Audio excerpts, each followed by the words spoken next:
Samsung ഈ ഒരു പേര് കേൾക്കുമ്പോൾ തന്നെ നിങ്ങളുടെ മനസ്സിൽ ആദ്യം വന്ന സാധനം എന്താണെന്നുള്ളത് ജസ്റ്റ് ഒന്ന് താഴെ കമൻറ്റ് ബോക്സിൽ പറയാം. എന്തായാലും സാംസങ് എന്ന കമ്പനി കുറേയധികം കാര്യങ്ങൾക്ക് പേര് കേട്ടിട്ടുള്ള കമ്പനിയാണ്, കുറേയധികം കാര്യങ്ങൾക്ക് പേര് മോശപ്പെടുത്തിയിട്ടുള്ളൊരു കമ്പനി കൂടെയാണ്.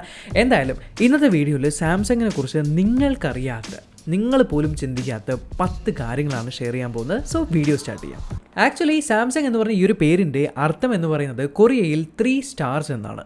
സാംസങ്ങിൻ്റെ കോഫൗണ്ടർ ആയിട്ടുള്ള ലീ ബ്യങ് ചെള്ളാണ് ഈ ഒരു പേരിട്ടത്. ഇതിൻ്റെ കാരണം വേറെ ഒന്നുമല്ല, ഒരു സ്റ്റാർ എന്ന് പറയുന്നത് എപ്പോഴും ഒരു വിഷനെ സൂചിപ്പിക്കുന്നു. അതുപോലെ തന്നെ ഒരു സ്റ്റാർ എന്ന് പറഞ്ഞാൽ എവർ ലാസ്റ്റിംഗ് ആയിട്ട് എപ്പോഴും കത്തി കിടക്കുന്നു എന്നുള്ള രീതിയിൽ അവരുടെ കമ്പനിയും ആ ഒരു രീതിയിൽ വളരണം, അത്ര സ്റ്റാർ പോലെ എല്ലായിടത്തും കാണപ്പെടണം എന്നുള്ളൊരു വിഷനുമായിട്ടാണ് ഈ ഒരു പേരിട്ടത്.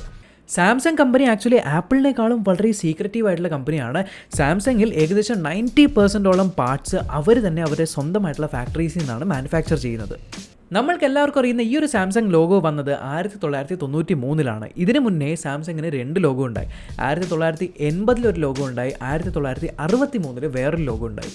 സാംസങ് എന്ന് പറയുന്ന ബ്രാൻഡിനോട് സൗത്ത് കൊറിയൻ എയർഫോഴ്സ് വളരെയധികം കടപ്പെട്ടിട്ടുണ്ട്. ഇതിൻ്റെ കാരണം വേറൊന്നുമല്ല, സൗത്ത് കൊറിയൻ എയർഫോഴ്സിൽ ഏറ്റവും ആദ്യമായിട്ട് വന്ന KF-16 എന്ന് പറഞ്ഞ ഫൈറ്റർ ജെറ്റ്, ഈ ഒരു ഫൈറ്റർ ജെറ്റ് നിർമ്മിച്ചതും സാംസങ് ആണ്. നിങ്ങൾക്കറിയാവുന്ന പോലെ Samsung company electronics, home appliances, smart phone, laptop ഇങ്ങനത്തെ കാര്യങ്ങൾ മാത്രമല്ല മാനുഫാക്ചർ ചെയ്യുന്നത്. ആക്ച്വലി സാംസങ് ഷിപ്പുകളും മാനുഫാക്ചർ ചെയ്യുന്നുണ്ട്. ഏകദേശം 400 മില്യൺ സ്ക്വയർ ഫീറ്റ് ആണ് ഇവർ ഷിപ്പ് മാനുഫാക്ചറിങ് സെൻറ്റേഴ്സ് ഉള്ളത്. കൂടാതെ ഓരോ വർഷവും ഏകദേശം 30 ലാർജ് ഷിപ്പുകൾ വരെ സാംസങ് ബിൽഡ് ചെയ്യുന്നുണ്ട്. നമ്മൾക്ക് എല്ലാവർക്കും അറിയാം സാംസങ്ങും ആപ്പിളും എപ്പോഴും റൈവൽസ് ആണ്. പക്ഷേ പലപ്പോഴും സാംസങ്ങിൻ്റെ ഡിസ്പ്ലേസ് ആപ്പിൾ എടുക്കുന്നുണ്ട്, അതേപോലെ ആപ്പിളിൻ്റെ കുറച്ച് ടെക്നോളജി സാംസങ്ങിലേക്കും നമ്മൾ അറിയാതെ പോകുന്നുണ്ട്. പക്ഷേ ഫൺ ഫാക്ട് എന്താണെന്ന് വെച്ചാൽ സാംസങ് എസ്റ്റാബ്ലിഷ് ചെയ്തത് 1938 അതായത് ആപ്പിൾ എസ്റ്റാബ്ലിഷ് ചെയ്യുന്നതിന് 38 വർഷം മുന്നേ. ഈ ലോകത്തിൽ ഏറ്റവും കൂടുതൽ പേറ്റൻസ് ഉള്ള കമ്പനി എന്ന് പറഞ്ഞ ആ ഒരു നാമവും സാംസങ്ങിന് തന്നെയാണ് കിട്ടിയിരിക്കുന്നത്. ഏകദേശം 7670 പേറ്റൻറ്റുകളാണ് ഇന്നേക്ക് സാംസങ് മാത്രം ഫയൽ ചെയ്തിരിക്കുന്നത്.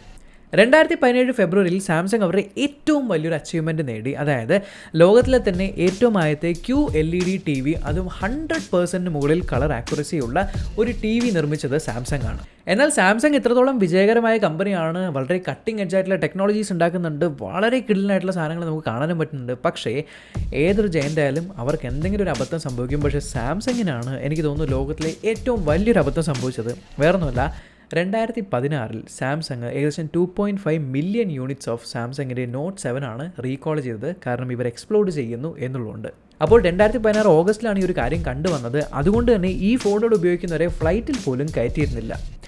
ഇനി ഈ ഫാക്റ്റുകളൊന്നും നിങ്ങളെ മൈൻഡ് ബ്ലോ ചെയ്തില്ല എങ്കിൽ നിങ്ങൾക്ക് എല്ലാവർക്കും അറിയാവുന്ന സാംസങ് അല്ലായിരുന്നു സാംസങ് തുടങ്ങിയപ്പോൾ. സാംസങ് എന്ന് പറയുന്നത് ആക്ച്വലി ഇലക്ട്രോണിക്സ് വിറ്റ് വളർന്നു വന്നൊരു കമ്പനിയല്ല. സാംസങ്ങിൻ്റെ ആദ്യകാലത്തെ പ്രൊഡക്റ്റുകളിൽ ഒരു പ്രൊഡക്റ്റ് എന്ന് പറയുന്നത് സാംസങ്ങിൻ്റെ സ്വന്തമായിട്ടുള്ള നൂഡിൽസ് ആണ്. സാംസങ് അവരുടെ നൂഡിൽസ് ആയിരുന്നു ഏറ്റവും ആദ്യം വിറ്റുകൊണ്ടിരുന്നത്. പിന്നെ 1970 സാംസങ് ഏറ്റവും ആദ്യത്തെ ഇലക്ട്രോണിക്സ് പ്രൊഡക്റ്റ് ആയിട്ടുള്ള 12 ഇഞ്ചിൻ്റെ ബ്ലാക്ക് ആൻഡ് വൈറ്റ് TV ഇറക്കിയത്. അന്നേ പിന്നെയാണ് നമുക്ക് സാംസങ് ഇലക്ട്രോണിക്സ് മാനുഫാക്ചറിങ് കമ്പനി എന്നുള്ള പേരിൽ അറിയപ്പെടാൻ തുടങ്ങിയത്. സോ ഇതൊക്കെയാണ് സാംസങ്ങിനെ കുറിച്ചുള്ള 10 ഇൻട്രസ്റ്റിംഗ് ആയിട്ടുള്ള ഫാക്ട്സ്. നിങ്ങൾക്കും വേറെ എന്തെങ്കിലും സാംസങ് ഫാക്ട്സ് അറിയാമെങ്കിൽ ഡെഫിനറ്റ്ലി കമൻറ്റ് ബോക്സിലൂടെ ഷെയർ ചെയ്യുക.